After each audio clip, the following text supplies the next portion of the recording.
Topo is one of those brands that many would still consider up and coming, but if I'm being honest, every Topo that I've tried screams nothing but quality. Meet the Topo Ultraventure 4. What's up everyone, I'm Eric McIntyre, aka Rad Dad Bod, and you're watching Rad Dad Bod TV, where we review running shoes. Today we're going to be breaking down the Topo Ultraventure 4, and this is really just a specs breakdown as well as a first thoughts, because I haven't been doing a ton of trail miles as of late, and so I don't have a ton of miles on the shoe, but I still wanted to comment on it because I think it's pretty cool. Now if it's your first time watching one of my videos, you may notice some timestamps below. Feel free to jump around to the part of the video that you came here for, but when you get a second, I would sure appreciate if you came back and watched the full review, as I put a lot of time and effort into these videos. And if you haven't already subscribed, please hit that subscribe button and let me know in the comments if there's anything that I can be doing better as a shoe reviewer to make these videos even better for you. Now to start us off, I'm just going to go over some quick disclaimers and disclosures, which are that I was given this shoe for free for the purpose of review. I was not paid, nor was I asked to make any specific content. No one gets to watch my videos beforehand, no one gives me any script or anything like that. All thoughts are entirely my own. With that out of the way, let's talk about the shoe. From an intended use standpoint, this is really going to be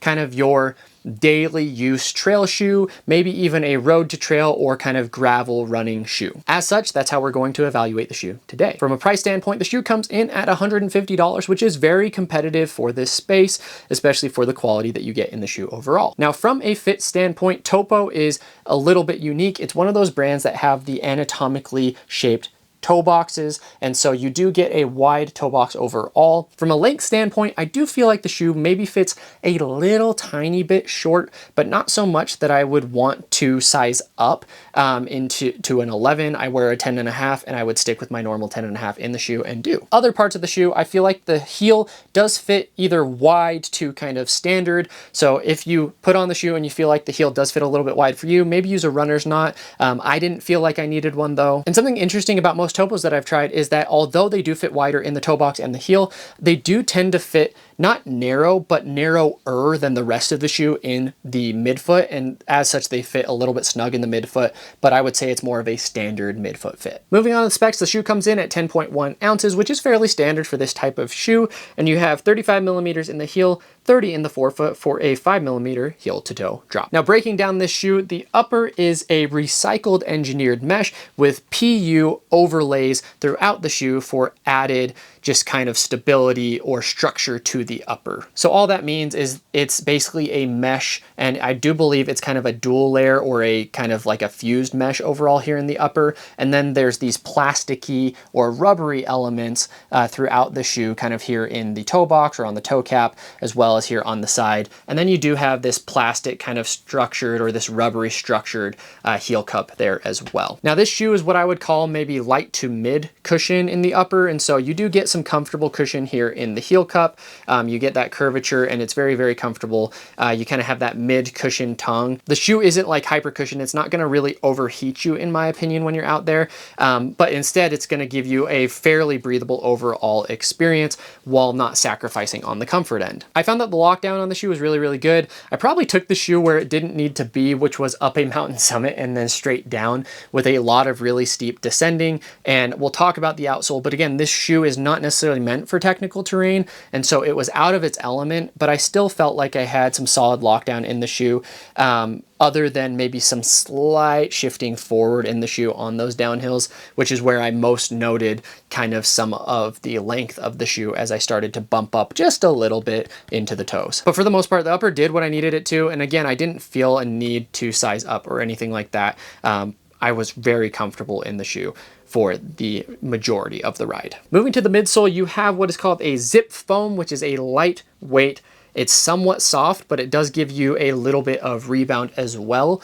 I think the closest comparison in my mind, like this is similar to the EVA compound or supercritical EVAs that you can find in like the Hoka Speedgo, I would say the 4 and maybe the 5, where it's not like the cushiest material in the world. And I do think this is maybe a little bit softer actually, but it does give you some good rebound or some good responsiveness as you kind of toe off. And so you get a really good combination of support and comfort underfoot.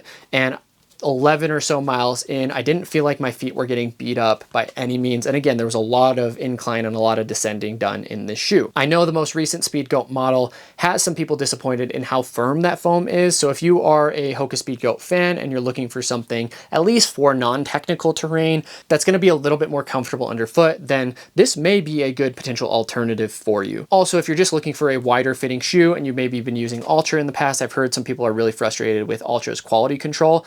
Topo is probably the logical next place to go. They do also have 0 drop options, but they basically have 5, 3, and 0 in terms of drop, with this one coming in at the 5. The other thing that is technically part of the upper, but also part of the midsole, is they do an ortholite kind of insole in the shoe. And all that really does is it's just a soft, kind of nice, comfortable insert in the shoe. So when you put your foot in, it's going to be very comfortable right on foot. And that was something that stood out to me, is just the comfort of the foam and comfort of the shoe. Even in that first run where I took it straight out of the box for 11 miles of ascending and descending, the shoe did not lack in comfort. The shoe is also fairly stable overall because you do have that wider overall base. So it's not a stability shoe by any means, but if you are someone who wants a little bit more support or a little bit of kind of guidance in a shoe underfoot on the trails, may be a good option for you. Lastly, moving to the outsole, you have what's called a Vibram XS Tech Echo. Basically, it's a almost full coverage outsole. You can kind of see these large 3 pieces here, and you can see that the lugs are just not very aggressive overall, and so they're very, very shallow lugs, but you do get a lot of ground coverage there, and so it's going to do a good job gripping the ground. They did okay on kind of fast, steep technical descents, but definitely not the shoe that I wanted on foot on that level or that grade. But I was surprised at how well they handled it. And so overall, like, the traction is exactly what you would need for those gravel trails, kind of a road to trail option, bark chip trails. And so long as it's not getting super slick or just like a lot of steep descending, then you're probably going to be fine in this shoe. It's very, very comfortable and the traction does its job. With the lugs being so shallow though, it's obviously not going to be your go-to for, you know, the muddy terrain either. You're going to get a lot of slippage. It's probably going to pick up a lot of mud if you were to do that. Again, because I'm not putting the most miles on the trail these days, not going to go into kind of comparisons, who's it necessarily for, because I would want to do a lot more mileage on the shoe if I were to do that. So I'll just say that in the few runs that I've had in the shoe so far, it's been very comfortable, it's been very accommodating, and it's definitely a shoe that I'll probably be grabbing in the winter as snow comes down here on the roads. I'll want a little bit more traction, so the timing of that is actually pretty perfect. If you stayed this long, I sure appreciate it. Go ahead and hit that like and subscribe, and leave a comment. Let me know what kind of information you guys would be looking for on some of these more first thoughts videos, or if there's anything that I can be doing better as a shoe reviewer, I would sure love to hear it. And with that, I'll leave you with the question, which is, if you are a wide toe box enthusiast, what's your preference, Ultra or Topo? Thanks, everybody.